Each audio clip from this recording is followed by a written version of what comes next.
pledge. As long as we initial. We gotta hit the official. Mhm. There we go. It's 5 o'clock. I'm calling the meeting to order. Please rise for the pledge of allegiance. And let's see, Ted, you lead us in the pledge. All right, I pledge allegiance to the flag of the United States of America and to the republic for which it stands, one nation, under God, indivisible, with liberty and justice for all.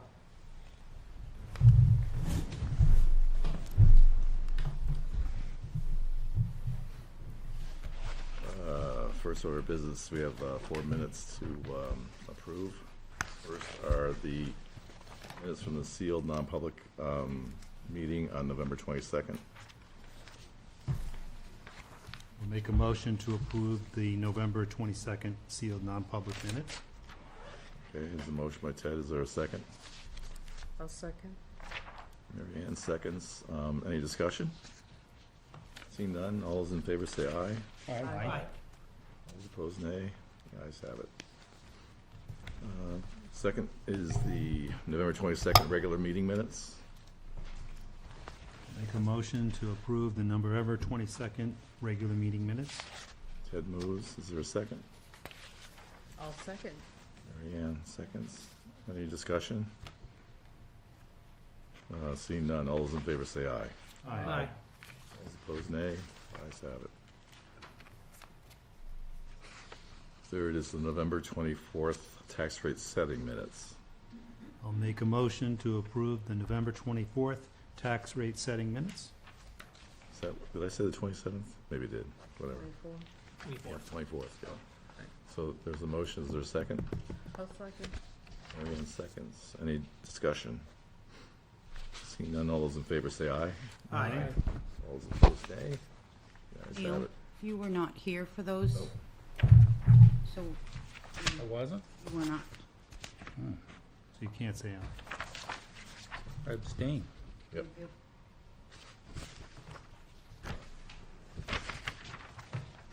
And finally, December 3rd work session minutes. I'll make a motion to approve the December 3rd work session minutes. Okay, Ted moves. Is there a second? I'll second. I was there for that one. Okay, Mary Ann was not? Correct. Oh, that's right. So I'll second. I dialed in, but All right. that doesn't count. Zach seconds. Any discussion? No, I didn't dial in. Seeing none, all those in favor say aye. Aye. All those opposed, nay. Any abstentions? Aye.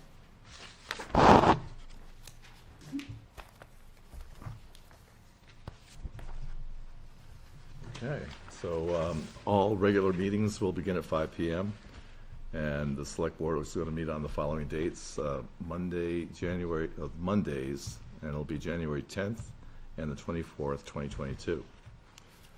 And we also have some additional meetings scheduled. On January 3rd at 4:30, we're going to have a work session meeting with the Budget Committee.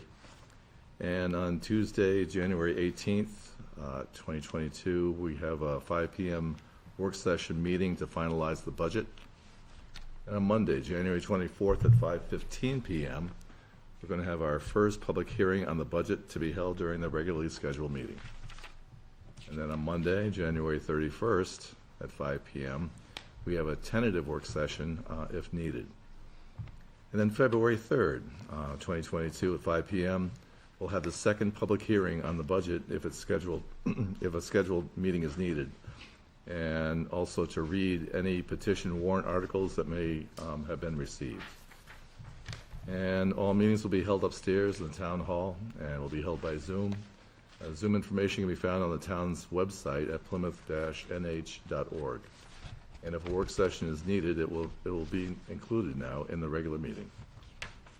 Citizens wishing to be listed on the Select Board's agenda should notify the town hall before noon the Friday before the scheduled meeting.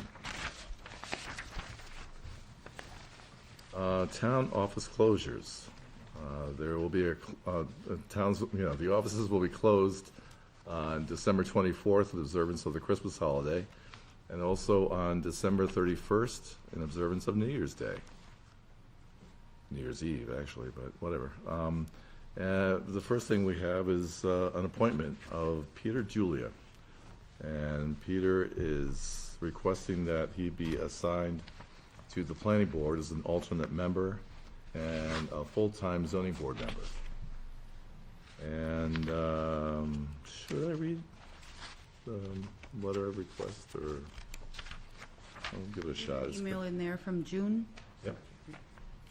So June Hammond-Rowan, our planning director, said yesterday, I met with Peter Julia, a Plymouth resident, and we discussed his interest in being appointed to the Plymouth Planning Board and also to the Zoning Board of Adjustment. Peter sent me the following information. Plymouth Planning Board. As a resident of Plymouth, New Hampshire, I, Peter and Julia, P.E., wish to express my sincere interest in a Plymouth Planning Board appointment. I would like to give back to my land planning/engineering profession and the community through service on the local planning board effective immediately. As a licensed civil engineer in multiple states for many years, my qualifications are too numerous to mention. However, it's not my technical expertise or my business expertise that compels me, but my sincere desire to serve. Similar to my professional code of ethics, I choose to help safeguard public interest, financial responsibility, and public health by responsibly participating in future local land development within the Plymouth community. Plymouth Zoning Board. As a resident of Plymouth, I, Peter and Julia, P.E., wish to express my sincere interest in a Plymouth Zoning Board appointment. I would like to get back to my land/engineering profession and the community through my service on the local zoning board effective immediately. As a licensed civil engineer in multiple states for many years, my qualifications are too numerous to mention. However, it's not my technical expertise. You might be finding that this is similar to the other request, but it's not my technical or my business expertise that compels me, but my sincere desire to serve. Similar to my professional code of ethics, I choose to help safeguard public interest, financial responsibility, and public health by responsibly participating in future local land use regulations within the Plymouth community. And June noted that the planning board currently has one vacancy for an alternate member, and Peter's appointment would be until April 2024. The zoning board currently has a vacancy for regular member, and Peter's appointment would be until April 2024 as well. June states that Peter's background in engineering and his professional experience, combined with his knowledge of Plymouth, will be an asset for both boards, and she supports this appointment. Sincerely, June. Is there a motion? I move that we appoint Peter Julia to the planning board position and the zoning board position. Okay. Neil moves. Is there a second? I'll second. Isn't that an alternate on the planning board? Yes, it is an alternate, yeah. Is that what you said? or- It's a position. I just said that position that's open. Okay. Okay, we had a motion and I know Peter Julia. He's very capable. He'd be an excellent choice. any other discussion? Did you get the move in second? Okay. All those in favor say aye. Aye. All those opposed, nay. Ayes have it.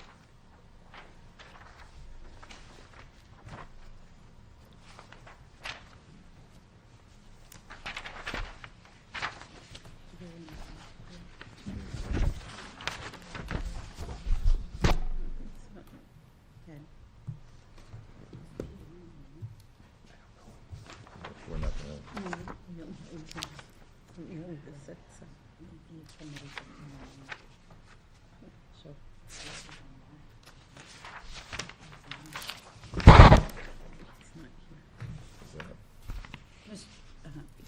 Is Peter in the room? no. No, okay. We wanted to get him sworn in before tomorrow night's meeting, so I didn't know if he was here. Okay. Yeah, we have enough people that are either notaries or town clerks or, Lucy is here, so. see? Here.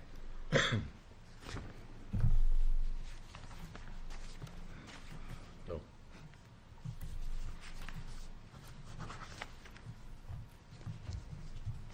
You got two. You do two? Oh, I didn't do two. Sure, pen. Two of them. Oh. Thanks. Gracias. De nada. Okay, we have, man, should probably just go in Grace Garvey, if that's okay. We have a public hearing at 5:30, but we're pretty far from that.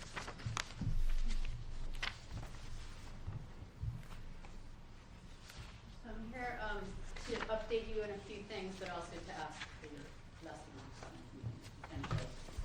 So the Energy Commission has been really busy in the last couple of months, really on 4 major projects. I'm just going to go through them really quickly. And one is the solar array on the municipal buildings. Specifically, we were looking, if you remember, at the police department and the highway department to put solar arrays on the roofs. We have hit a snag with that in that there aren't any building plans. I've scoured through as much as we can the files. There's not a lot of data about the building, either building, such that an engineer would look at the building and say, I feel good about its structural integrity. So we've just hit a wall on those. We could hire someone to come and actually take metal parts of the roof and assess the tensile strength or something like that. That seems extraordinary and expensive. So I think we're gravitating away from that and would like to go back to the concept of doing a net metered larger system at the transfer station. And we wanted to just kind of run that by the board to see if they would give us your blessing on going back to that concept. And that would be putting it out for an RFP, seeing if we could possibly gather the funds in some way to pay for it ourselves through grants and loans, or do it through a power purchase agreement. So those are the 2 options. And again, that solar array would be to offset the municipal building energy usages.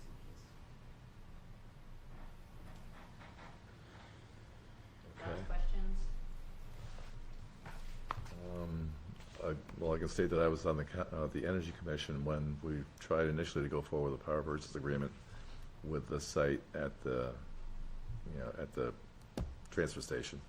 And, I mean, I think we had quite a bit of support from the board, and then the agreement itself, after scrutiny by our attorney, kind of was put down. So if if that's an alternative that you want to go forward with, we'll get the attorney's opinion up front before, we get kind of like dead in the water. But if anyone else wants to weigh in on that, or? Seems like that's the option. Yeah, It seems like that's the option, without his blessing. The structural engineer. No, the town attorney, Oh, right, got it, yes. sorry. Yep. And So- alternatively, if you can find grants to pay for it, or the majority of it to be paid for, Right. that'd be amazing too. So, Okay. Do we know how much as far? No, because right now we don't have a proposal for that kind of an array, so we'd have to gather documentation and different bids. Do we know what it and was every last day- time? Do we know what it was last time? I have it in file, but I just over there, but I don't I'd need a couple minutes to dig that out. It's fine. Yeah. I want to say it was 149,000, but that's just completely off the cuff. And we were going to pay for the site work by doing a timber harvest on that forested piece of property next to the transfer station. We already had numbers for that, and a contractor who gave us a price to prep the site for the solar array. So we'd have to kind of go back and revisit those items too. So the costs, we just don't know. We'd have to just do all of research.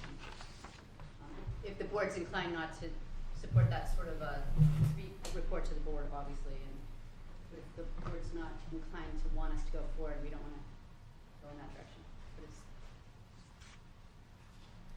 I'd like to see the board encourage the Energy Commission to continue working on this proposal. I agree. Do you need a motion, or? Grace, you mentioned that the police station roof wasn't structurally sound. Was that true for the other location you were looking at as well? Correct, neither building. Neither building. Well, we don't know that. We're pretty sure, so the engineer basically looked at the police department and said, I doubt it, Okay. right?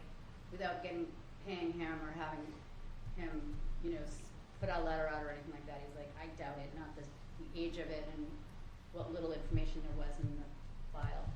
The highway department might be more promising, but without some building plans, I can't find an engineer who will come in and just look at the building and say, yeah, I think it looks good.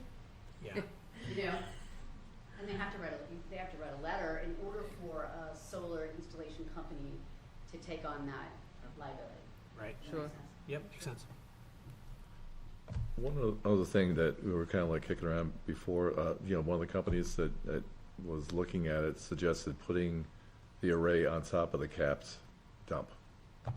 And I felt that seemed kind of like a bad prospect. So- But I've seen a number of different arrays where that's where they put it, on top of the cap. Right, it can be done and it's not a bad idea. With the situation with there is as you're driving up the road, the cap's on the left, there's a small amount of town property on the right, that's south-facing. So it wouldn't get enough exposure to really be worthwhile, particularly if the size of the cap is fairly small. Does that make sense? So, yeah, it wouldn't get enough solar exposure and you couldn't put enough panels to really make it worthwhile. Plus, well, I guess we could get it behind the meter, as they call it. But yeah, we've ruled that out. Okay. All right. Okay. Are we good to move from that one? Yep. So the second task we've been working on is to do some research for a new contract for a power supplier for the municipal buildings. And basically there are brokers who work with suppliers, and they've been kind of bugging Ann and Kathy to get us cost estimates on what it would look like for us to buy power through the brokers. So we said that we'd be willing to kind of take the lead on that and vet if that would be a good avenue to go through the brokers. The other option is to go right directly to the supplier. Right now we're buying power for the municipal buildings through Constellation Energy, as you recall, and that contract expires December 2022. So those are two options. The other option is just to go with the New Hampshire Electric Co-op and go straight off their portfolio overall. The Energy Commission, if you recall, our focus is really more of a renewable energy base, and I warned Kathy and that that's really what we'd be looking for to suggest to the board. So the co-op is only about 21% renewable RECs right now. So you can get more RECs through, say, Constellation Energy. And also the thing about the co-op is they only give you pricing for 6-month period. Constellation and the brokers are giving us pricing for up to 5 years. And it certainly brings the cost down. So we're still doing the research. We're going to research other towns that are similar in size to see who they use, how they get their power. So that's our next task with that, and we'll report back in. So that pricing for 5 years, does that mean there's a contract, you have to stay with them 5 years? Which is what we're doing, what we did starting in 2017 with Constellation. And that's at 100% renewable RECs right now. Okay. The third project that came up, and I think maybe this company, Norwich EV, came to the select board. I don't know if that name sounds familiar, but what they wanted to do, so if I can backtrack just a little bit, the Volkswagen trust fund, which was set up based on fines that were levied against Volkswagen, are being used to put up electric vehicle charging stations all over the United States. The co-op is administering those funds through New Hampshire, and they've identified big travel corridors, 93 and Route 3 of which are big travel corridors. So this company, Norwich EV, I believe, I don't know who they spoke with, but the co-op told us at the Energy Commission that we should get in touch with them because they have a proposal to put an EV charging station on Green Street where our public parking spaces Brought are. that up before. Yeah. Does that sound familiar? Discuss. Yeah, definitely. Yeah, I They think last were- meeting. And they were asked to get a hold of the police chief and also the highway superintendent to discuss location and whether or not this would actually take some of the revenue that we get away.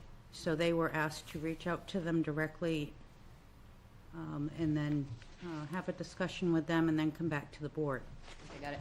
And as far as I know, it hasn't been done yet. I don't know. Sure. So I had a conversation with this guy Barrett, who heads up the proposal to do it here. They've already submitted an application to the New Hampshire Electric Co-op for funds through that trust. I'd love to get together with the police chief maybe and talk about where they left off. But it's a great project for us if you're interested in having us kind of take the lead on that too. We thought that was a perfect place to help out. We're certainly in support of having an EV charging station as long as it doesn't dip into the town's revenue. And the Norwich EV has said that they would compensate the town. They can figure out what those meters, what you would lose, so to speak, from having those chargers there, and they would compensate the town. That's the last I heard. Yeah, that's new. They didn't say that last time. They didn't say that last time when it was presented. Well, to be honest with you, I kind of forced their hand, and I'm like, "What you're going to take away meter space?" And I'm sure maybe the police department had the same conversation with them, but They haven't contacted us. I got an email saying to contact us, but no one's reached out to me. well, I sort of jumped in and called them. So I go, "All right, Miss Bossy Boots over here." The Right. substation, which is across the street from Green Street parking, but that substation parking area, if we paved access into it, we wouldn't lose a paying metered spot. There's 19 spaces there. It's, Edom has leased some of the spots right now. It's never full.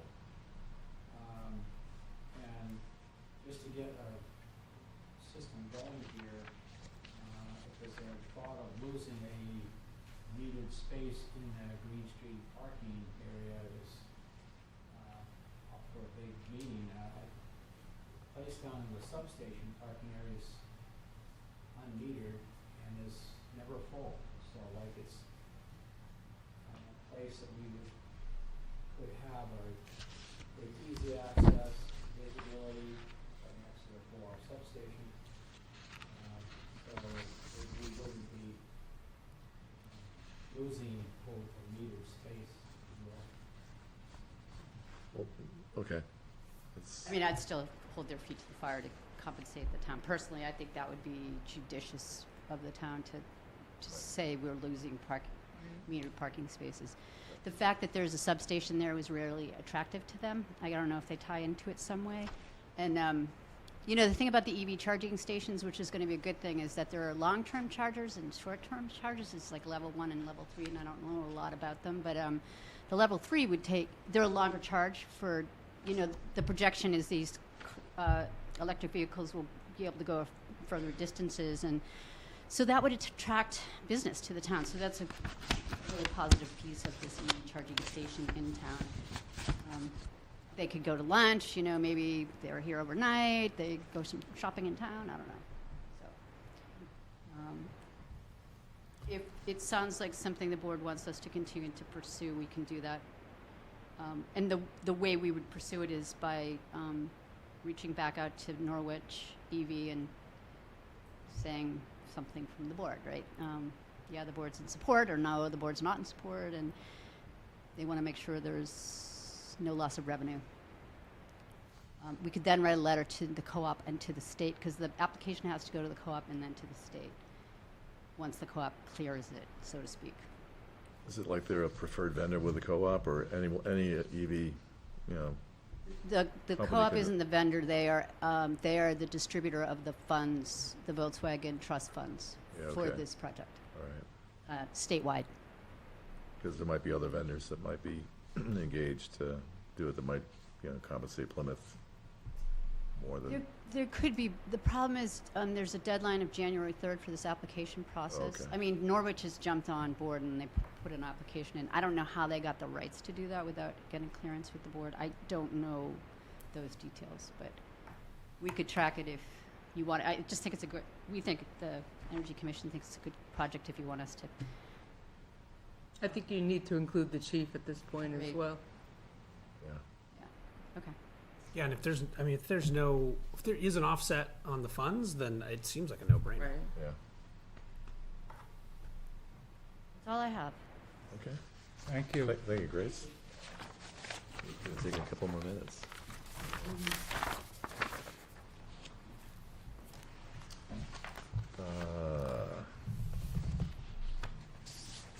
PSU letters of resignation, not I could read those in a couple minutes. you can read them. So, regarding correspondence, we received 2 letters of resignation, and they're both from PSU Police Force, and I would like to read their letters. Oh, where the heck did they go?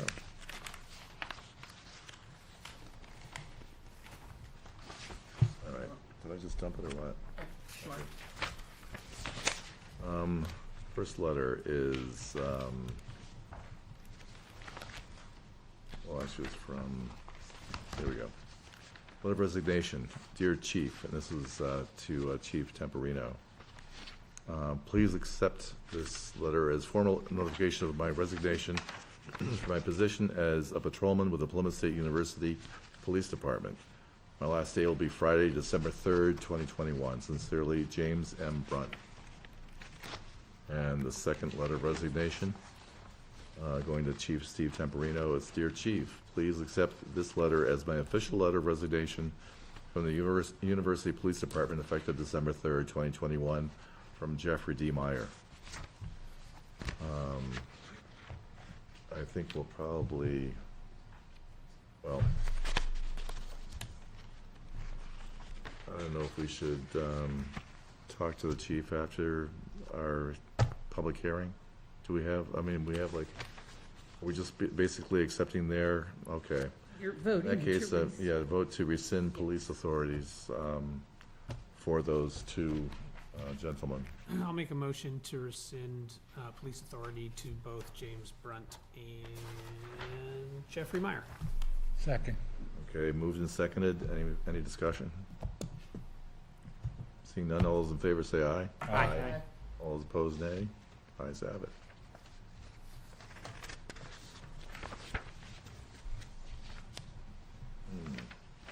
So what's the Joy Webster?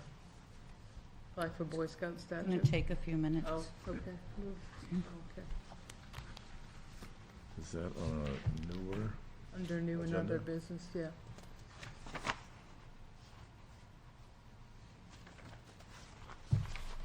Oh, I think I threw that one out. Yeah, I don't have it either, but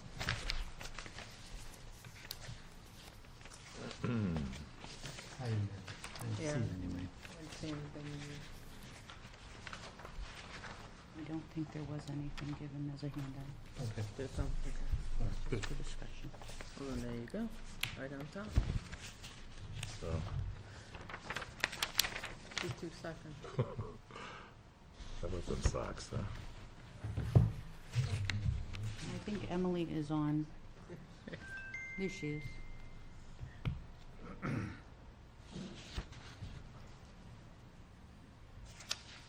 Okay.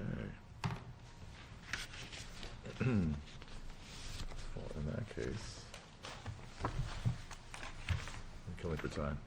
Doesn't really matter too much.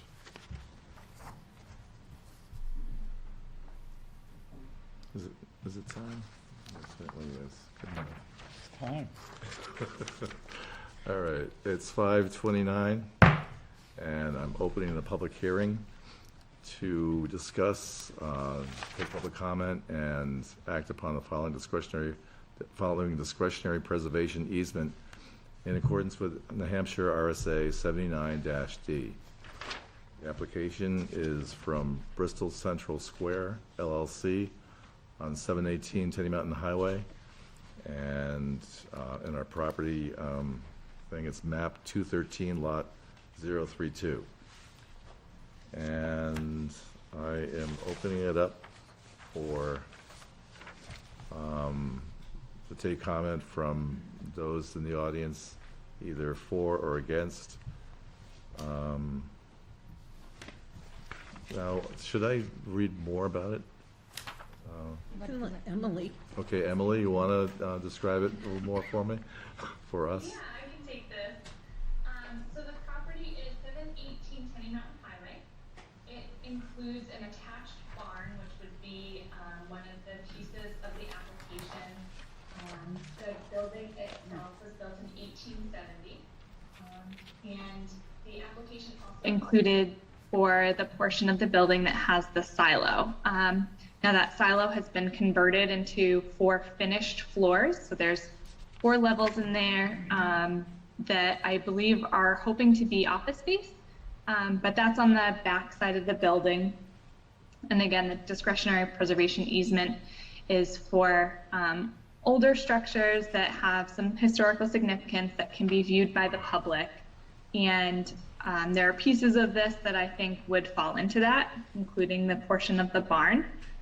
It's 4 floors, and the owner, Mr. Hertridge, was nice enough to let me walk through with him so that he could show me the interior of the barn. It's all unfinished. It is post and beam. It is very close to original. There have only been minor adjustments here and there to the barn. And again, that silo portion has been rebuilt on the interior. The exterior still maintains its integrity, but is on the back side of the building. Not much view from the public from Tenny Mountain Highway. And I believe Mr. Hertridge was planning on being here tonight to give you some more information about the barn itself and the silo. And he is here. He just, Oh, wonderful. you want to provide us more information about? Sure. Can I stay seated? I have a little bit of a back trouble. Yeah, I think it's probably the mic's probably picking you up. It's also remote, comes off the podium. You want to, yeah, please.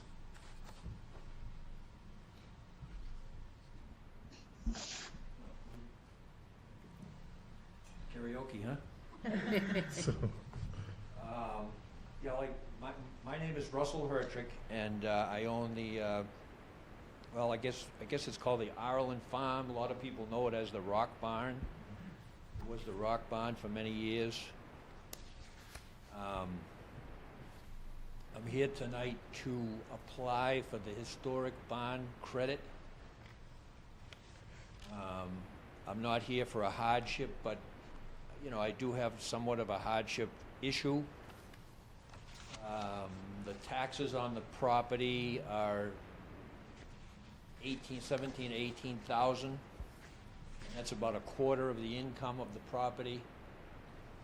A quarter of the income is kind of high. You know, a quarter of the yearly take from a property for taxes is kind of high when you consider the fact that you know, I have a fairly sizable mortgage. I pay the heat. You know, all the other expenses, yard, plowing, maintenance, water, sewer, et cetera, et cetera. So I guess you could say, well, why don't you just raise the rents? Well, I mean, it is an old property from 1870, and you know, most of the income is derived from 4 apartments, and you know, the 4 apartments were built in 1870, and I don't know if you know what rooms were like in 1870, but they were small. They don't accommodate people today with their queen-size beds and their king-size beds, and I mean, the closets are about 12 inches wide. You can't even put a coat hanger in the closet. So, you know, there's some limitations from renting. You know, you can't get top dollar. It doesn't compete with some of the the more modern units that are around today. So you do the best you can. You know, you make them nice. I can put new kitchens and baths, but you know, you can't change all the walls in the building. So the income, on the income side, there's only so much you can do.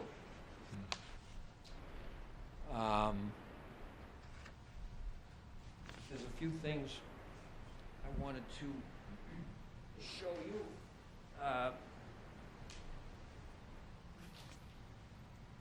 It's just a couple old pictures of the place. The silo actually is an old wooden stave silo. It's a very rare silo. And as the assessor said, it really can't be seen from the public because it's behind the barn. But if you read the guidelines of your statute, it doesn't say that it has to be seen by the public. It says that it only has to be of historical significance. I mean, it is nice if it could be seen by the public, I guess, but it's not one of the criteria.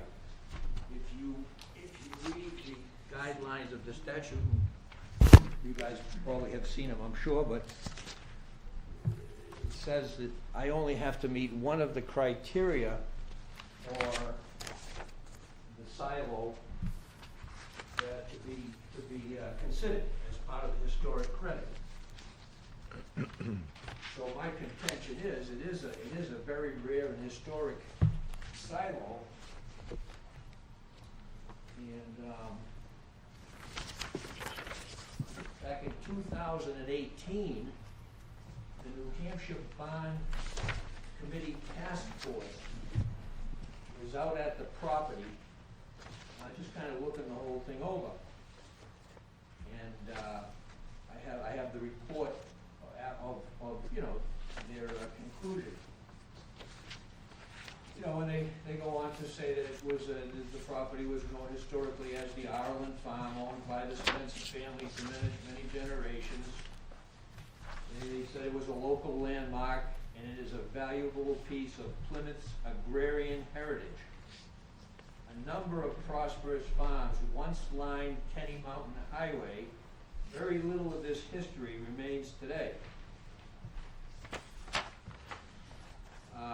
When they talk about the silo, they say it is unusual to find a wooden silo of this age with staves in such good condition. They go on to say much of the appeal of the property is the historic integrity of the buildings and the immediate green space and views around them. And I just wanted to present this to you too, just to show you what this bond task force said. So I don't know. That's I guess that's my story pretty much. One other thing. This is the I guess the credit is granted on the structure and the land. It says here. So it's not just the structure, it's the land, and I guess it's all the land that accesses the barn and the silo, you know. If you read the statute completely. So, I mean, I guess one of the intentions of these, this RSA 79D is to keep guys like me from tearing down the barn and tearing down the silo and basically eliminating some of the history of the town in the area. And, you know, this law was set up so that I'd get some kind of a tax break. I would keep the barn and silo, although the silo, even though it's been converted to rooms, not looking like I'll ever be able to do anything with it. I met with the building inspector and fire chief, and it was actually converted to rooms many years ago, and it's never was used then. It probably bumped into the same egress and problems that I have today. So I don't see the rooms ever being used. They haven't been used in probably 20 or 30 years.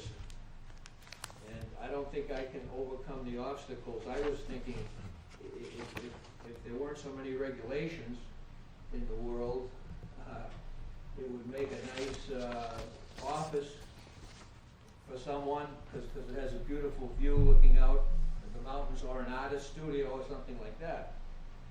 But, you know, previous owners never were able to solve the problems, and I don't think I would be able to also. So I don't think it's ever going to be used or utilized. But it does look pretty cool. The outside of the silo is wood, and there's very few silos that are wood. There's a lot that are concrete or metal. And as this task force said, it's very rare to find a silo that has a wooden stave silo like this that's in that condition.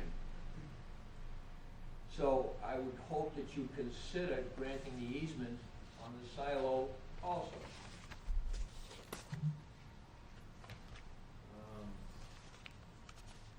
Any questions? Not for me, but, I mean, How much land do you have with the building? There's 4 acres.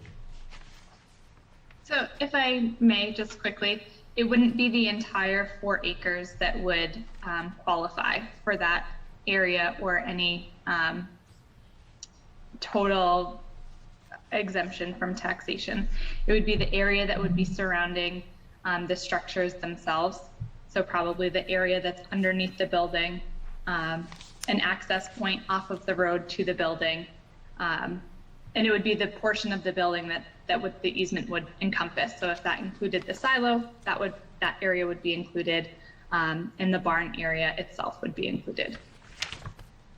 The barn has approximately 10 openings or entrances between barn doors. There are storage units now under the barn. There's the main barn door. There's other regular, 3-foot wide doors. Several of those that go into the barn. So there is a big area. If you want to talk about the access area to the barn, completely all around the barn is openings and entrances that access the barn from all sides.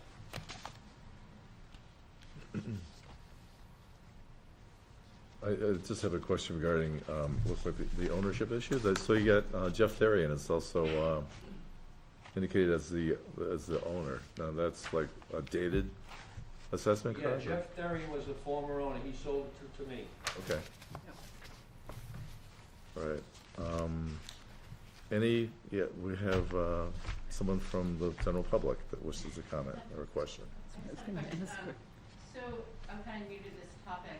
The discretion, I work a lot with conservation easements on land, but discretionary preservation easement, does that work towards having some kind of public value, such as like public could come and look at the silo and for architecture, people who are interested in our old architecture could come and look at it? Like, is it open to the public?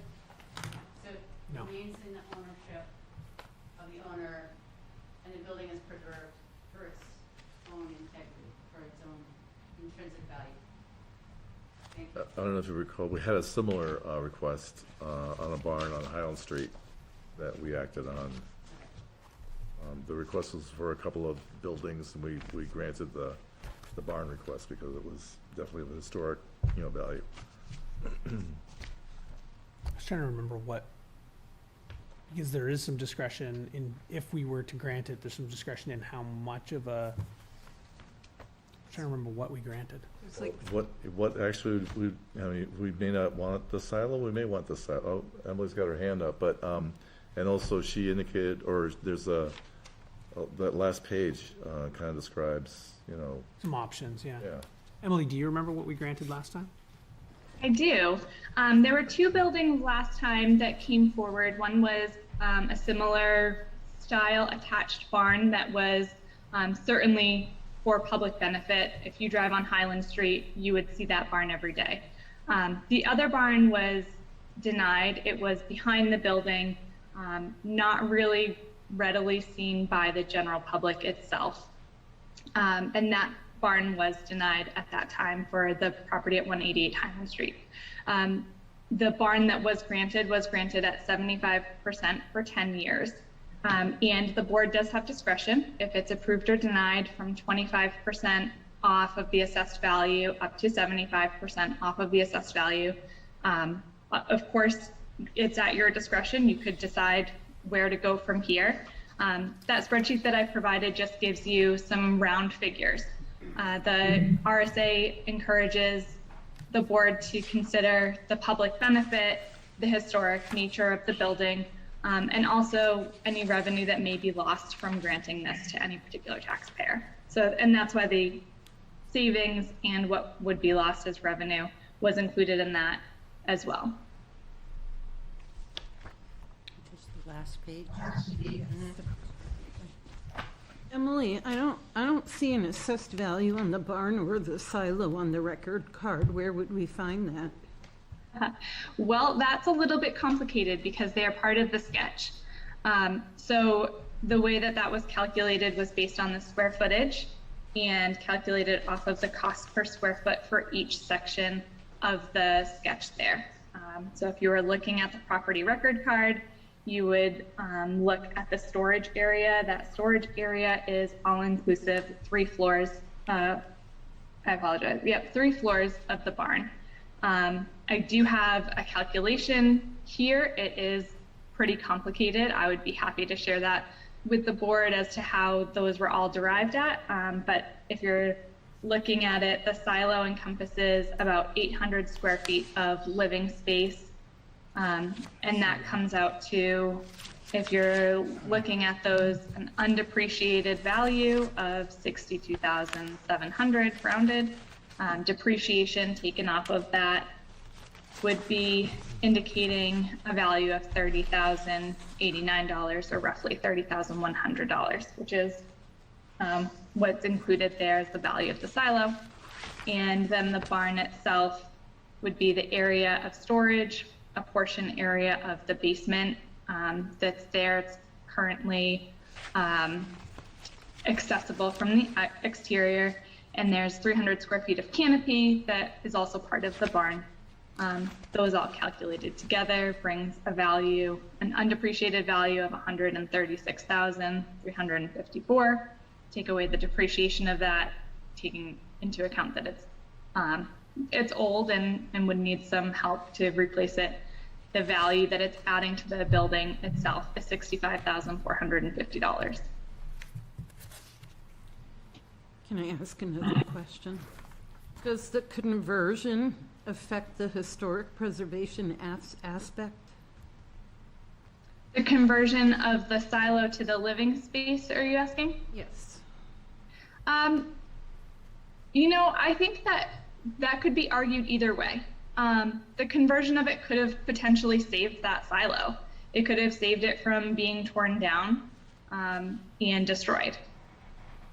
On the other side, the only person that would see the interior of that building, it would be the owner or anyone that the owner allows into his property. So the exterior of it is still maintained as wood, as he indicated, and it looks very nice from the outside, from the back of his property.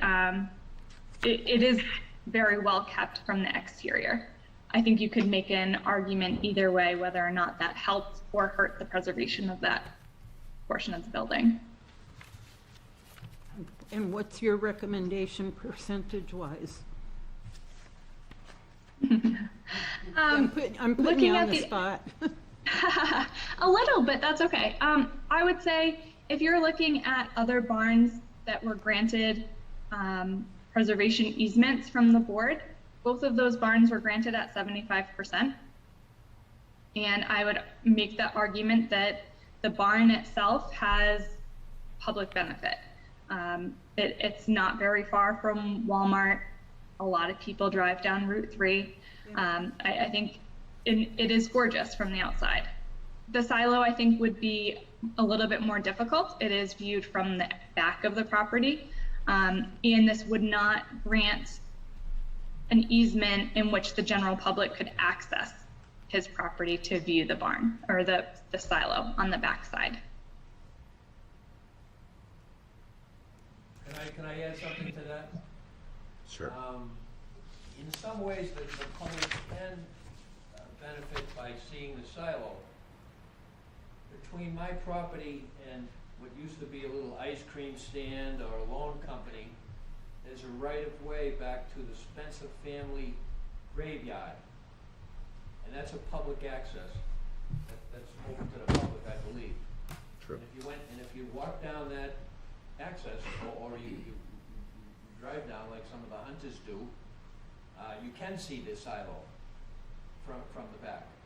So I would make a case that you don't have to violate my property rights, although I wouldn't mind if anyone drove around to look at the silo or was interested in looking at the silo. I have no problem with that. So I would say that there is a spot where you can see the silo from the public way. Okay. And I would also, I don't want to beat a dead horse, but the guidelines say to grant the easement, you only have to meet one criteria. It doesn't have to be in public view. That is one of the criteria. You only have to meet one of these things. The second one says as long as it's historically important, okay, you can grant the easement. And the third one says, doesn't really apply if it's on the National Historic Register or potentially on the National Historic Register. So technically, you could grant the full easement for the silo, because first of all, it is in public view, and secondly, it doesn't have to be in public view. It only has to be historic. And that prevents me from tearing it down. Okay. I have Sir? a couple of questions. Yeah, Is that go all ahead. I was just gonna open it up to. Was it determined if there were pre-existing structures incorporated in the current structures which were there prior to the Spencer's occupation? I didn't quite understand you, sir. Well, this farm was established in 1764. 1870. No, 1764. Really? My sixth great-grandmother settled this farm. Okay. She's buried in that cemetery. She died she was the first settler to die in Plymouth. She died in 1774. And I'm concerned that there might actually be parts of the original structures integrated in the barn and the house, and the foundation of the house. And I wondered if anybody who was doing any investigating had found those structures. I still don't understand your question. I'd like to know if the building was inspected by the historical, what is it, the State Historical Society?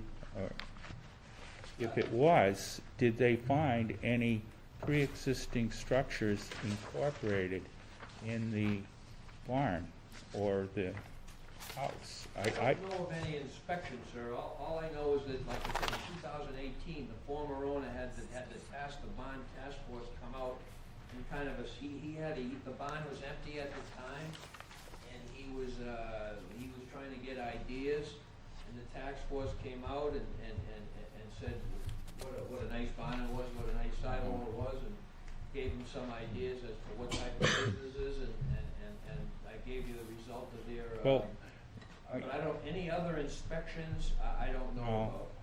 I guess that's what my question was.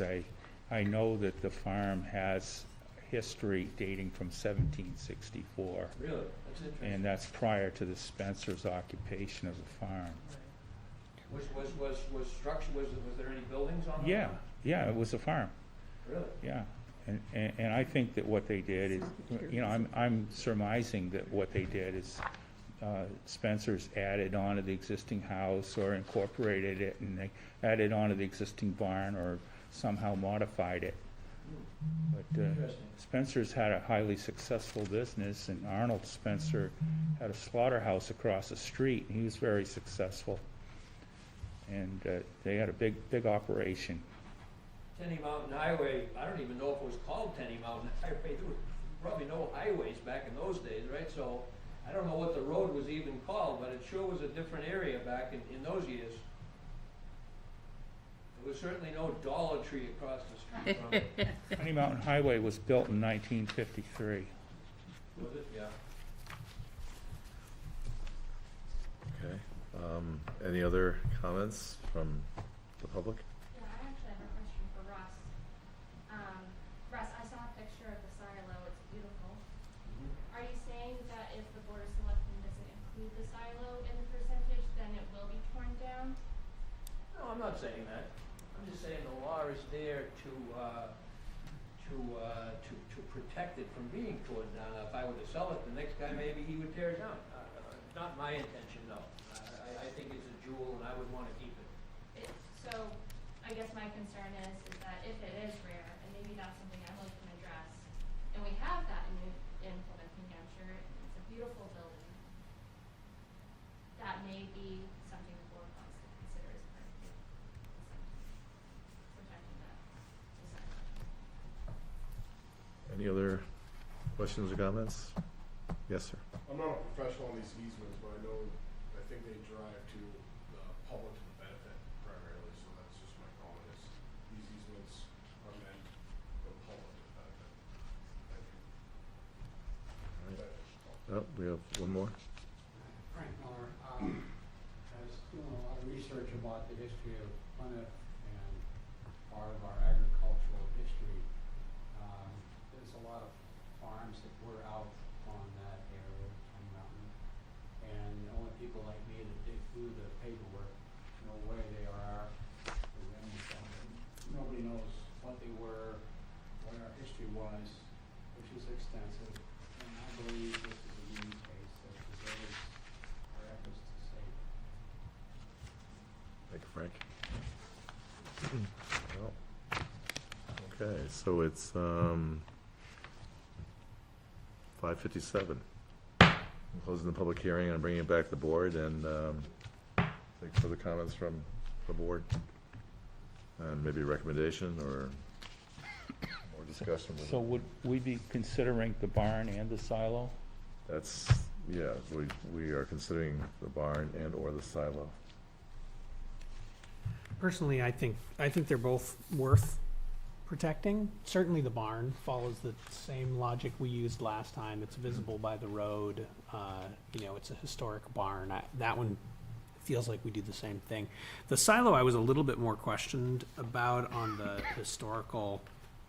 I was reading the language here where it says historically important. And so important's hard to measure, but I think while that's maybe a little bit difficult, the fact that that right-of-way is there and there's a cemetery and it is visible from a public way, I think that takes the debate out.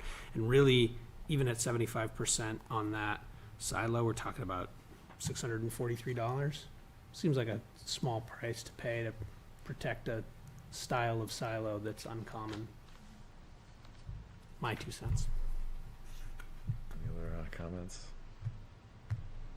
Well, this particular farm actually goes back to the very founding of the town. And I'm not, you know, I'm still questioning whether or not some of the original structures are integrated into the barn, and the silo is a unique architectural feature. Yeah, no offense, mister. The silo looks like it's been retrofitted so many times, it doesn't look like really applicable to, the property itself. But I'll go with the board if the board wants to consider the silo as well, and Where can you see those changes from? The back?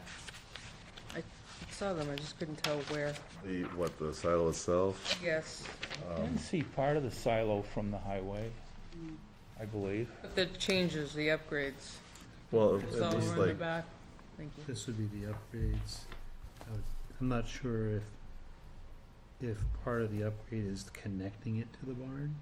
looks like that was probably an add-on as well. But Emily, do you have any thoughts on that as far as the structure itself? Whether Oh, really? Yeah, so there is a section of the building that connects the barn to the silo. Yep. That was added on clearly after the barn or the silo were there. Whether that portion is historically significant, I didn't include that in the calculations here. That is at the discretion of the board. I don't know if I would make the argument myself personally that that's historically significant, that connecting piece. That's where you access each of the rooms in the silo. But I believe what you were talking about with the upgrades to the exterior are the sliding glass doors. Is that what you were referencing with the upgrades to the exterior? Yeah, those are viewed along the back. So that is everything that you see from the silo is along the back side of the building there. And it's attached to the rest of the building. There is no exterior on the other side. So it's about 3/4 exposed. Yeah, I'm looking at the pictures and you can see it, and where the joint between the barn and the silo. So, are we at a point of making a motion? Somebody want to voice a motion? Hey, I move that we approve the application for 75%. No, we couldn't hear you, I'm sorry. I move that we approve his application for 75% Both structures. on the barn and silo. Second. Discussion? Discussion. So if we approve it, does that mean there are no more changes that could happen? No, they, I guess it's, what could he do to the barn and the silo to affect the value of it? Yeah, so improvements to the barn wouldn't be included in any changes to the assessed value. So if you saw changes to the assessed value, that would be a reflection of an overall market adjustment made to the entire town. So something like a revaluation, you would see a valuation change there.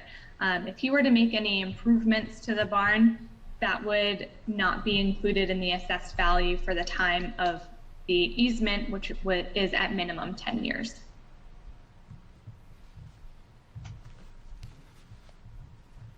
I know I'm speaking to the motion, but you moved 75% reduction. Would you consider an amendment to make it a 25% reduction until, or if, and until it gets improved, I guess, reclaim the historic value of a true The wooden silo. Yeah.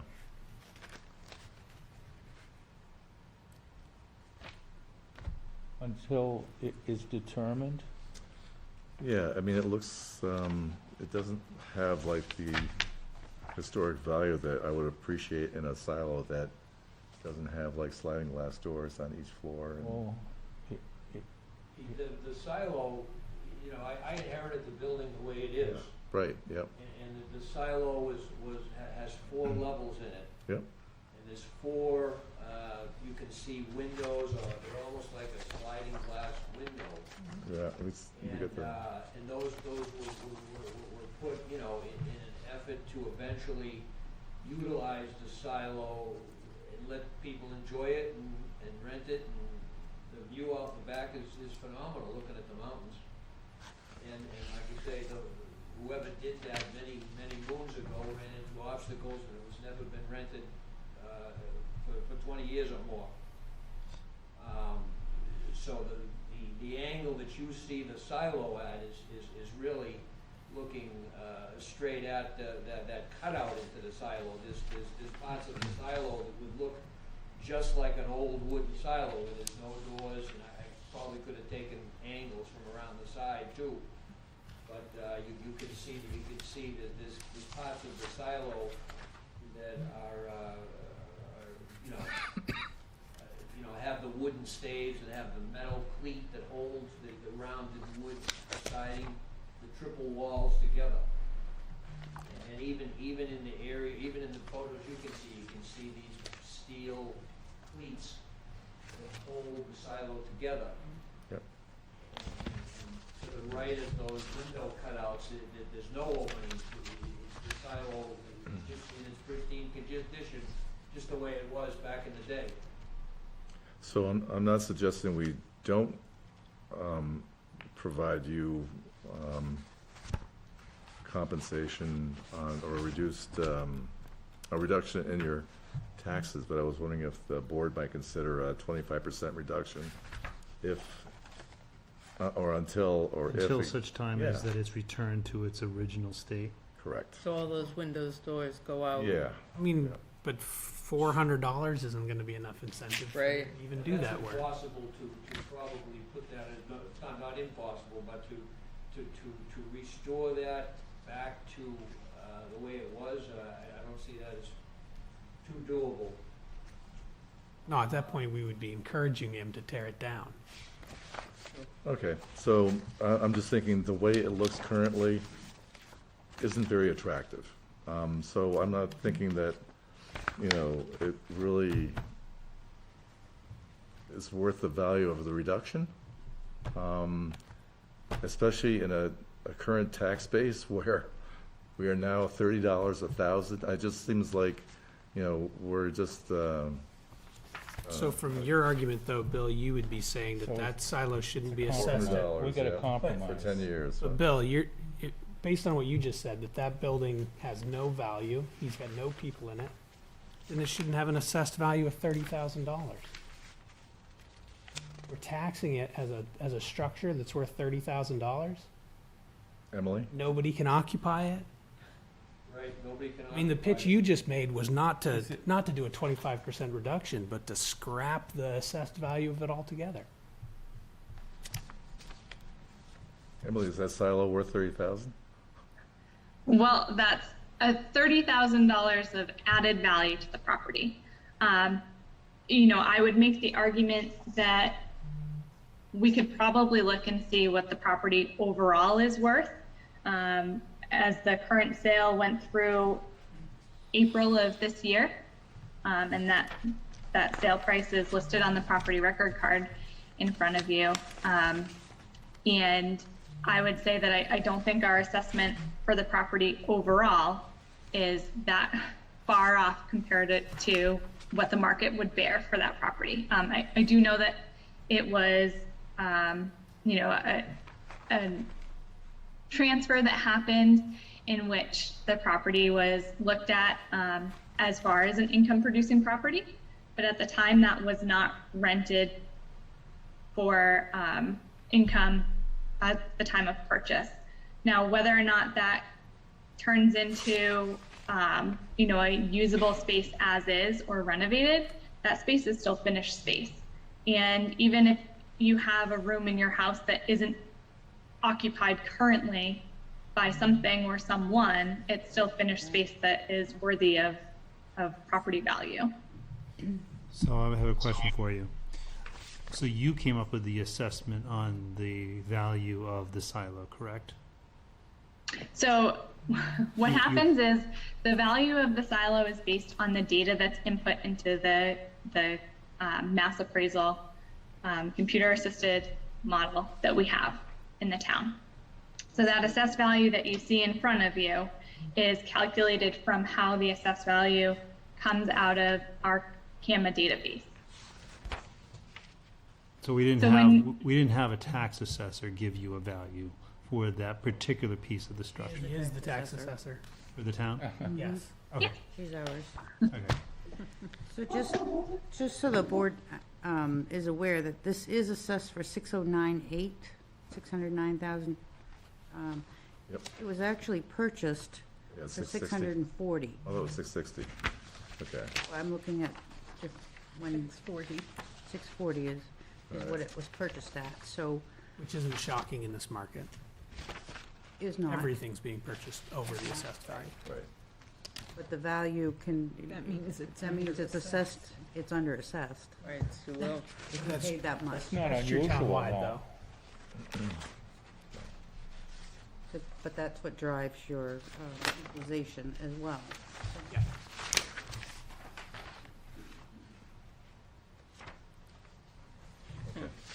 As far as the silo goes, I mean, I think the silo is a fairly substantial structure. Seems to me that it probably should and could have more value than $30,000.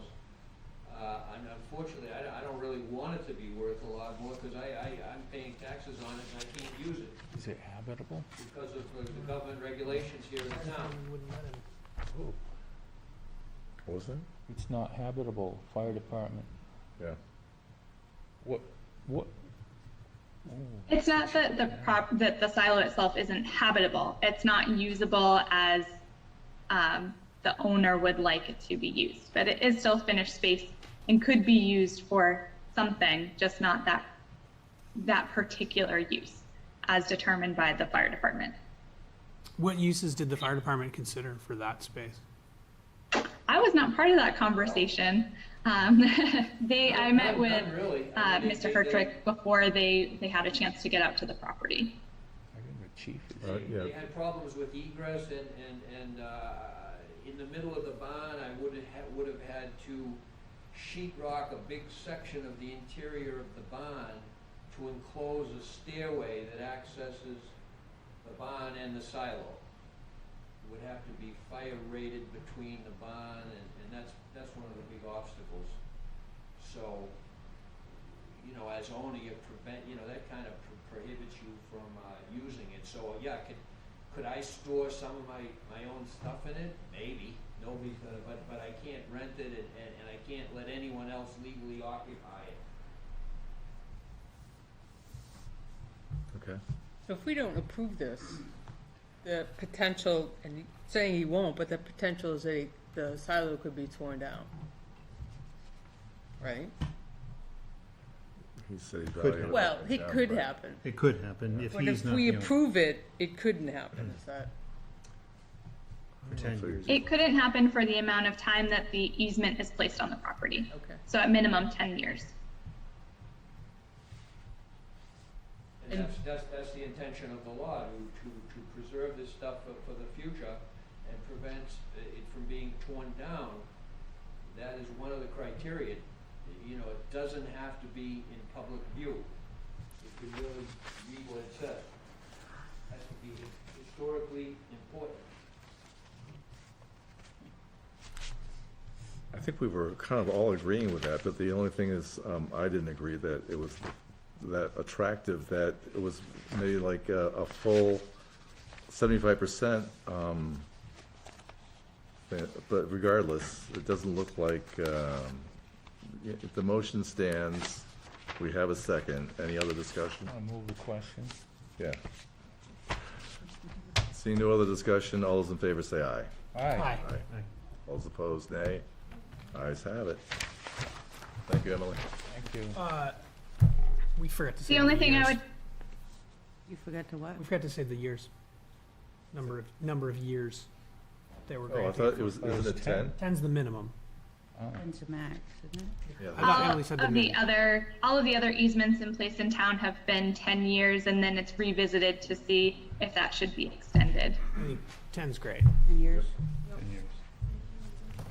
And then the only other thing I would add is this goes into effect for the next tax year, so this does not impact any of the current value on the property. It would go into effect for the next tax year. thanks. That is all. Could you summarize for me what you approved as a final version? There was a motion to abate it 75% for both the barn and the silo for 10 years. Beginning the next tax year. Yeah, beginning next tax year.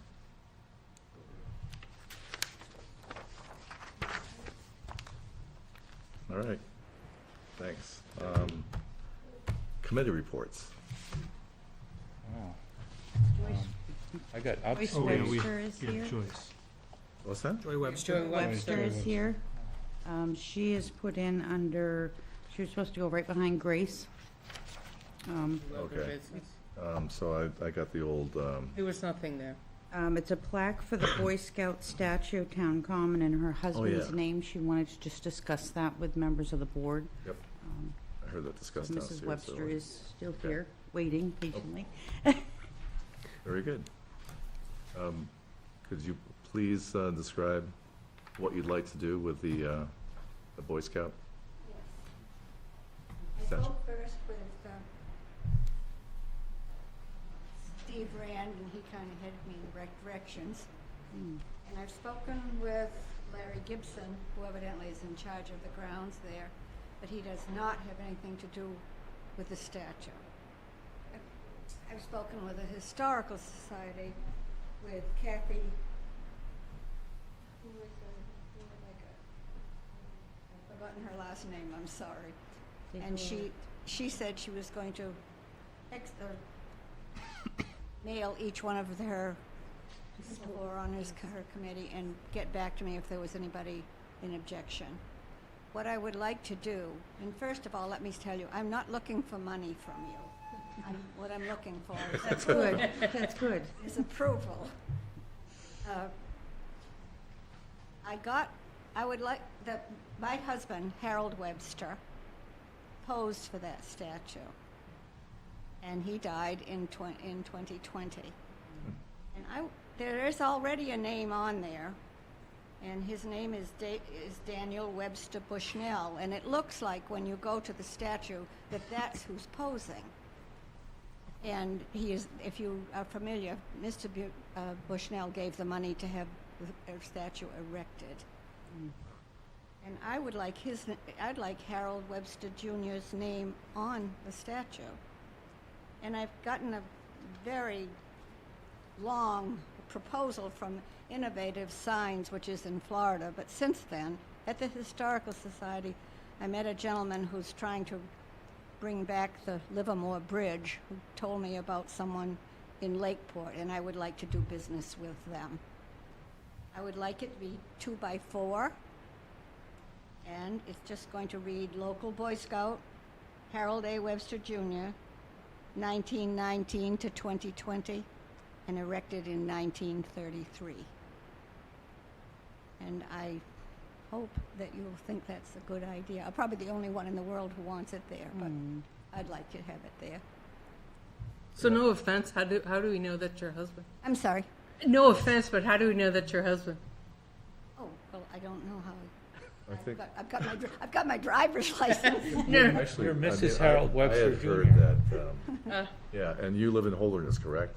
Excuse me? You live in Holderness? Yes. Yeah, in fact, I heard about your husband, well, a couple of years ago. Yeah. The And Historical Society has quite a record of what transpired there, but I found out a lot of things since I've been looking around for things. I also, who else did I speak with?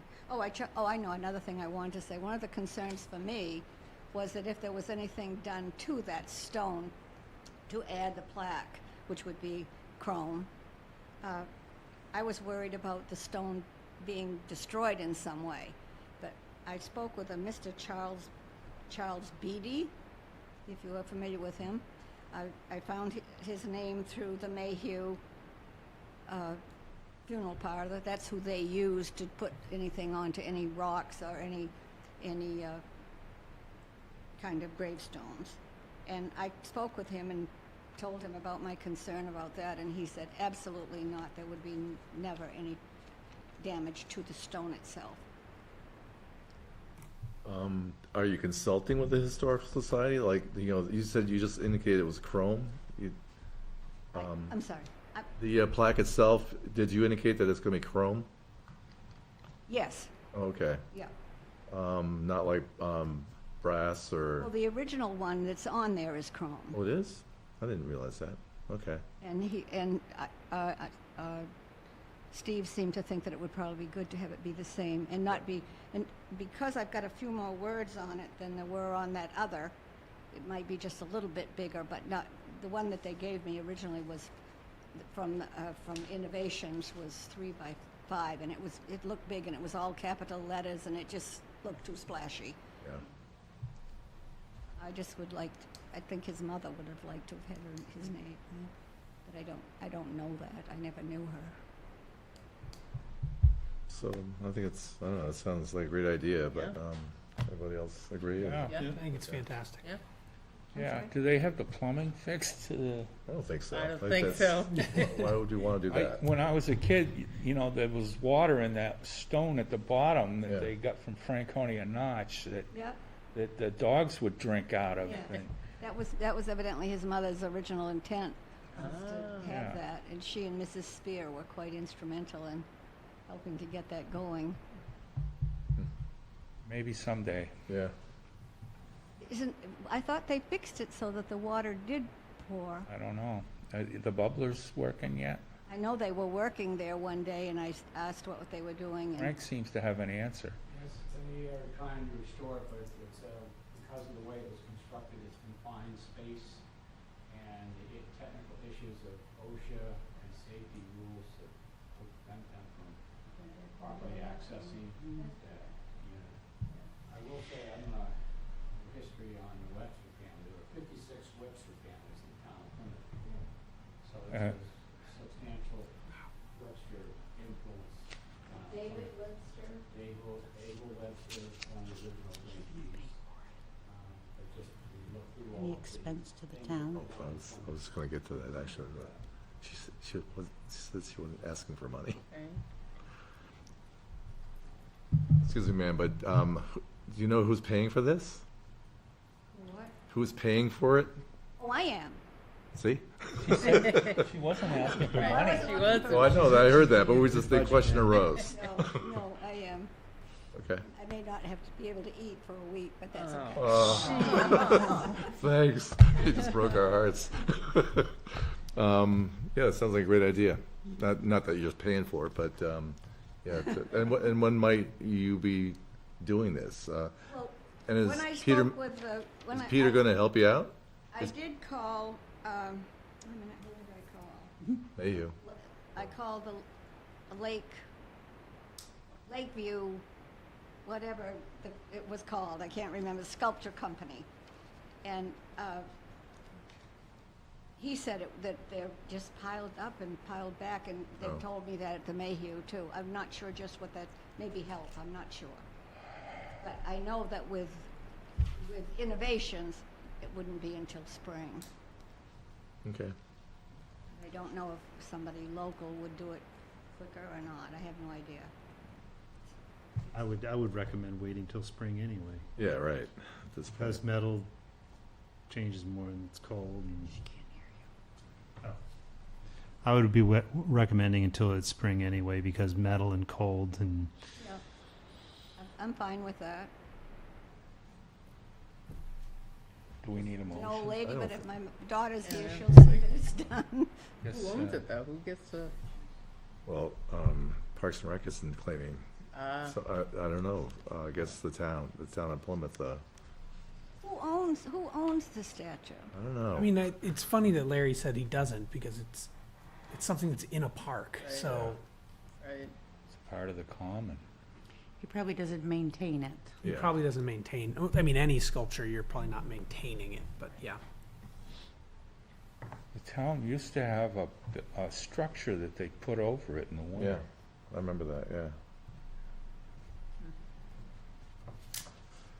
So we vote on it just in case?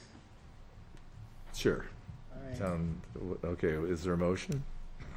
I'll make a motion to allow Mrs. Webster to add a plaque indicating Harold Webster as the child in the statue. I'll second. Okay, it's moved and seconded. Any discussion? Seeing none, all those in favor say aye. Aye. Oh, thank you, thank you. Thank you. Thank you. That's great. Yeah, it is great. Thank you. Now, do you want me to bring you, after I've gone to the I haven't been to the one in Lakeport because I was waiting for your approval or disapproval. But would you like to have something when I get what they're going to do? Yeah, that'd be good. If you, Okay. yep. All right, I'll see to that. Thank you. Very much. Thank you. Thank you. Have a good evening. Okay, committee reports. What about the Pearlite report? We're not having a Perlac meeting in December. So did we already report on the last meeting, I don't recall. 11:30? It seems like forever ago, but Do I you don't know. if I want to remember- talk about it, or? I don't think I remember anything that was on the agenda at this point. I wrote notes down. If you want to know something that happened at Pearlac. Sure. Okay, we had a terrific meeting. The common man. That's true, too. Yep. Yeah, and it was very well attended. There were 13 of us there, and we talked about expanding riparian buffers in the Merrimack watershed and source water protection, and funding for Christmas trees on floodplains for erosion control. And, also, Paige Wilson from Lakes Region Planning Commission is writing solid waste grant applications to help towns with transfer stations and stormwater, and includes capped landfills, and we just had a really good time. So, and Paige Wilson is taking over as the Lakes Region Planning Commission assigned staff person for Pearlac. And Dave Jeffers is doing other things now. Yeah, and we want to thank Alex Ray for his, That's exactly what I was going to do, too. Yet he was very gracious in giving us the Abenaki room at the Common Man Inn, and also providing free hors d'oeuvres for the group. So it was very kind of him. we had a Energy Commission meeting last Thursday, but Grace pretty much covered it all. You know, we've got an ambitious schedule going, and everybody on the commission is highly motivated. Lots of energy. And we're, yeah, we have lots of energy. We're really digging. We're really digging. And I'm expecting that they're going to keep the momentum going. They really want to help people to get solar power, and solar power especially. And we're talking about efficiency. So, you know, they've got a number of avenues that they're working on. I could go into detail, but I think Grace covered quite a bit. Conservation Commission, do they meet, or? No. Okay. Plymouth School District, was it? It's up for grabs. So I wasn't able to attend, but I did grab the minutes because it is budget season for them. Elementary school budget, they did the initial proposal of this is what it's looking like, which the next meeting, which is next week, I believe. I don't know the exact date. We'd have to look.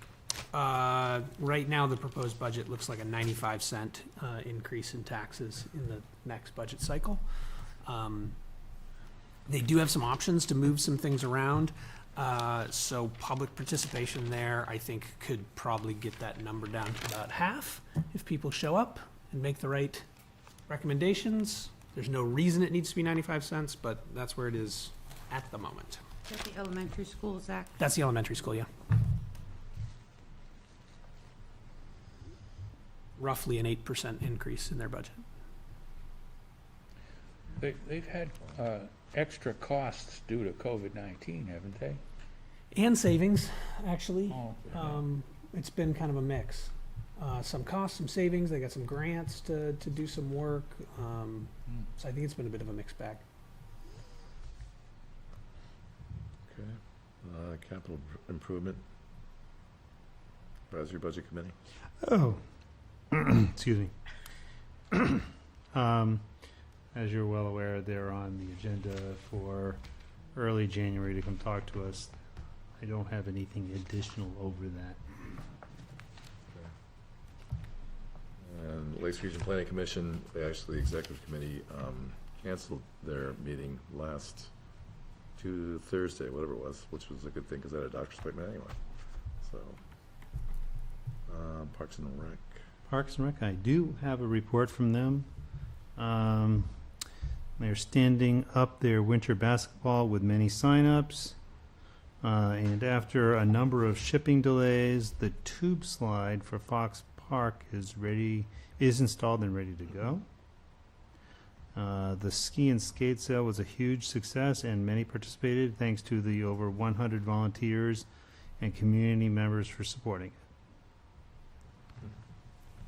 You probably already thought of this, but it would make sense to make sure the Parks and Rec knows that a random plaque is going to be added to a statue so that a nice old lady doesn't get arrested. I don't think she'll be doing it by herself, though. No.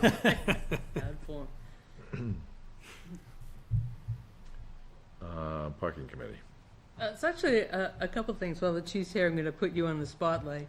But the other thought, I mean, we all know we're having a parking problem. There just isn't any.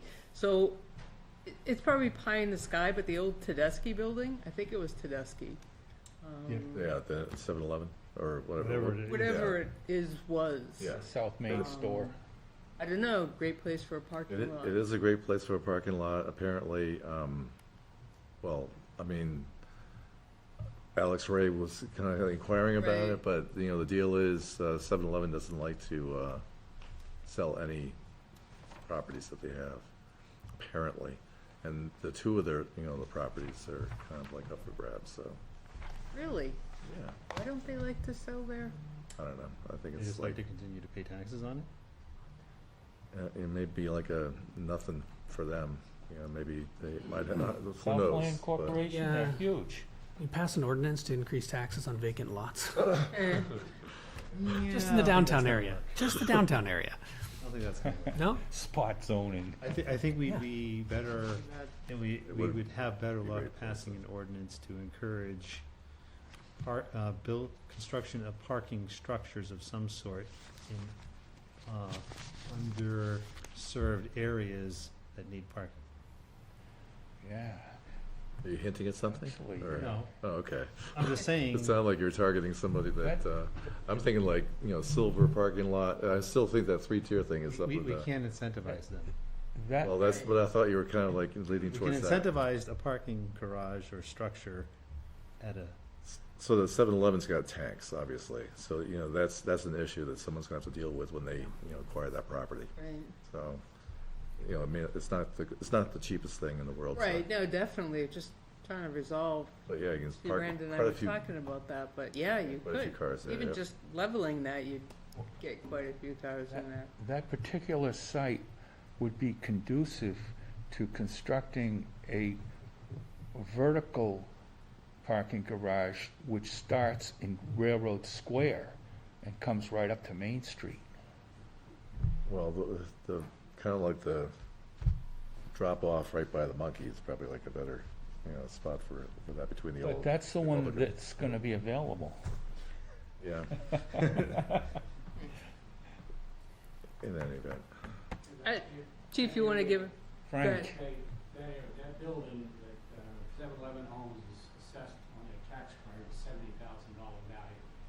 So they have no rush to pay it or sell it. But the whole key is, engineering-wise, we could use that. You would have to do an embankment retaining wall system, starting at the laundromat that would run all the way up to the theater. It could be enhanced to put in a multi-level structure. The biggest problem is you have multiple landowners, and like with the Plymouth Insight that the town owns, that has the capability in place to put 2-tier parking as it sits. trying to coordinate the landowners to release some of their ownership elements to a piece of property in a very small confined area of our downtown has been less than perfect. So just trying to get a crossing across the railroad tracks at the intersection from Railroad Street and all that. And that's just letting the town own and maintain a way. Has been ongoing now for 25 years. I talked to many of the property owners, being on the parking committee, doing an inventory of existing, and then as an engineer looking for places where we could put multi-level parking by sheer of the different levels of our main street. And just trying to get consensus of do we want to have this happen, rather than everybody wondering how we're gonna finance it. So this is, we have so many places right here on downtown Main Street that we could enhance our own parking issue, but trying to get consensus of allowing that. And the most recent one was this water and sewer, stormwater drainage here at the Plymouth site. That is a 6-foot offset on the road, and if we can't even acknowledge that the road itself is substandard by state standards, and when they're gonna tear it up, they're not gonna put it back to standards, how can you think and talk about trying to improve any other structure when you're talking 6 feet of pavement? And that has been something that's been in the works now for 20 years. They talked to the landowner, who is more than willing to work with the town to release that piece of sidewalk Route 3 frontage to the town and allow that to happen, so long as the landowner doesn't incur the cost. But it's, you know, a simple project like that, it's, you know, it's like pulling teeth. And so I get kind of disappointed in the fact that we have a lot of potential here. If we can realize that we have to, it's a we, us, and ours, and no one person owns enough elements of the downtown to do it all by themselves. But that's where you stand as far as your additional enhancements of parking garage. And I'll give you an example. 3 years ago, I had measured out 20 additional parking spaces down on Green Street at south end of the senior center parking. And I have a striping machine that I bought at Rand's, and it was just gonna spray the lines on the dirt, and with no cost to the town at all, and we would have 20 more spaces. And now this has to go to the Army Corps of Engineers, because I guess it's gonna ruin the fishes, because I'm within 75 feet of a river. You know, this is, you know, simple things where we were trying to make scheduled, programmed changes to improve our downtown area. It's just been very disappointing.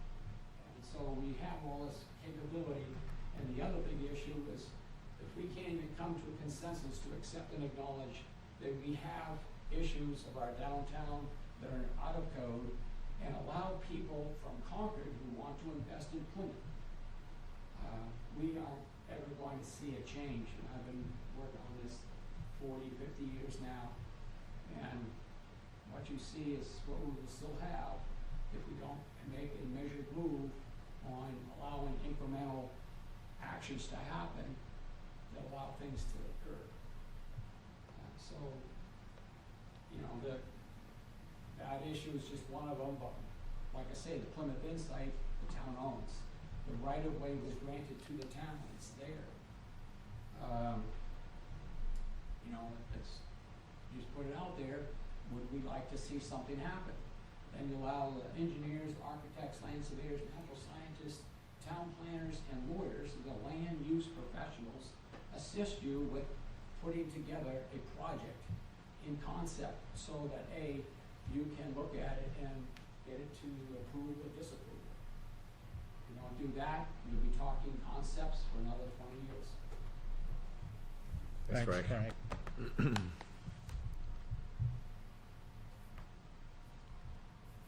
Economic development. That answer your question? Yeah, I think it did.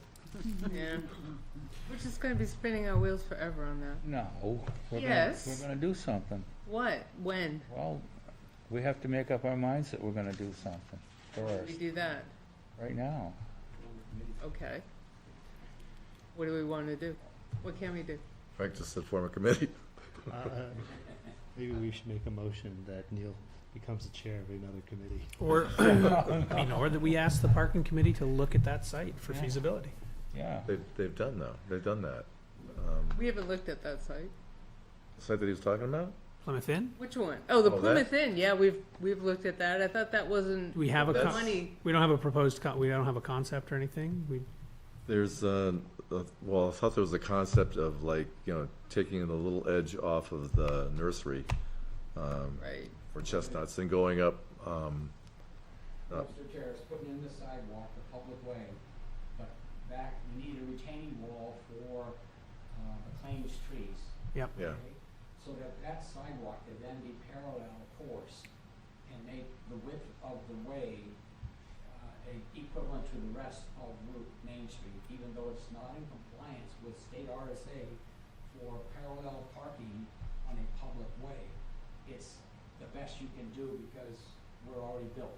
Mm-hmm. But this one area, the fact that we're gonna dig it up, and it's in non-compliance as it is right now, and the fact that we're gonna dig it up and put it back into non-compliance design, I think is not being very prudent. But again, that's something that to me, money-wise, the state should have money when you're dealing with the vertical load factor of a way and, or a horizontal load factor of a way, a public way that's owned by the state. They're responsible for maintaining the integrity of that, irrespective of the town's responsibility of stormwater drainage or water and sewer, which is an accessory to that. We're talking about the physical construction of the way. And that's something that we should address to the state DOT. They should have funds that cover situations like this. That, it's beyond the town's rationale for doing this. The town doesn't have any rationale to do it because we don't own it. So let's go with addressing it to the state, showing the history of why that is the way it is, that this non-compliance, it is a safety issue. That's a choke point. And then with getting that stabilized, that helps us go to plan with engineering for a garage and parking area in there, because now we have a fixed line of the driveway way that we're entering. But I thought we looked at the in piece of it, and for the number of parking spots we were going to get, it just wasn't worth the money. That's, you're right, that's part of why you wanna be able to get the specifics, and not specifics, you wanna get an estimate of what you would see, by how much you would invest in it, to see if you get a return on investment by charging for each Right. space. Right, just didn't see, I don't know, less than 10. Yeah. So, but, you have to do that, and that's one location, and so I went through the tax cards to find all the abutters, because you're gonna notice all of them, talk to them, who owns the abutting property. I've done that for various sites down here on Main Street. And I've gone and talked to a lot of them, personal business owners and landowners, and of course, it's a money issue, and they say, well, we can't afford this. And I'm saying, I'm not here for your money, I'm here for, do you like the idea of, would you like to see this happen? Improvement happen. I'll give you an example. Concord Main Street had the same thing in 2000 when I did the first inventory. Main Street business community came together and wrote a letter and said, we, the business owners, have a parking issue not of our own making, and we can't solve it ourselves. They got that $6 million garage at Eagle Square. Okay, they didn't get that out of the parking fund. So that was an economic development based on an infrastructure issue that has, needed to be solved.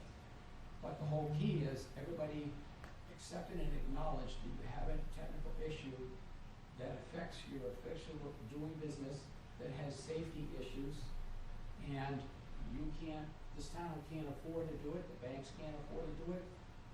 But we need to say, hey, we need to do an effective planning here and look at what we can do short term, 1 year, 2 year, low dollar, what we can do pre-planning something to happen in 5 years from now. But we don't seem to have that connectiveness of acknowledging and accepting the problem. Frank, I appreciate your intensity and your drive.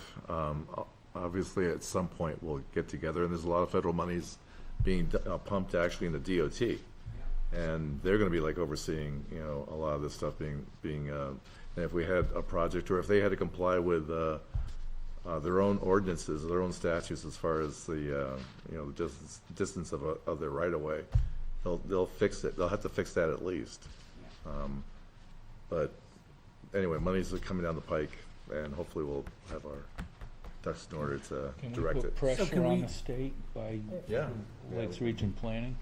Or That would Or be do we a challenge track- the parking track, yeah. committee to be prepared with a proposal so that if money comes down the pipe, we have a plan of something that we're aligned on doing? Yeah, that would also require essentially the big players in town. I don't know who's on the committee still, but is it all Main Street, pretty much, or? No, I think No, Frank, me, myself, Mary Ann, Jamie. Jamie. right, that's it. Probably need, you know, the property owners that would benefit greatly from, you know, a project that would satisfy parking that's like extremely needed. People with money and clout. You know, not necessarily to think that they'll pay for it, but, you know, they have a lot, if they have a lot invested in this town, they'll be more vocal. So do you want to set up a meeting maybe in March to have the parking committee come before the board? Yeah, it kind of depends upon how fast infrastructure monies are going to be like doled out, but And then we March. should know something. yeah, sounds good. Better to get the wheels turning now. Right. Yeah. We're gonna, Alex is getting ready to call a meeting anyway, so, Who is? Alex, Oh, okay. Chief, sorry, Chief. We're hoping to meet maybe this Wednesday at 10 a.m. if we can. Just to discuss some issues that have obviously arise about parking for business owners downtown. Especially with the rate that raised up to $1, that's really obviously affecting us. Okay. All right. We'll talk about that as well. Any other committee reports? Planning board was canceled previously, but we're meeting Thursday. And what? We're meeting Thursday. Yep. Any public comments? Besides the ones that Frank's just,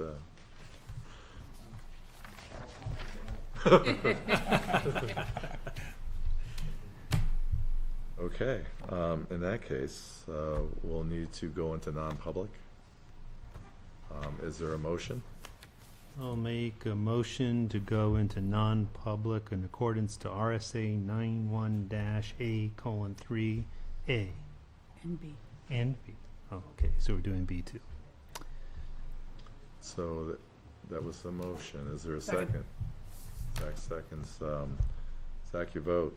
Aye. Neil? Aye. Mary Ann? Aye. Ted? Aye. Bill? Aye.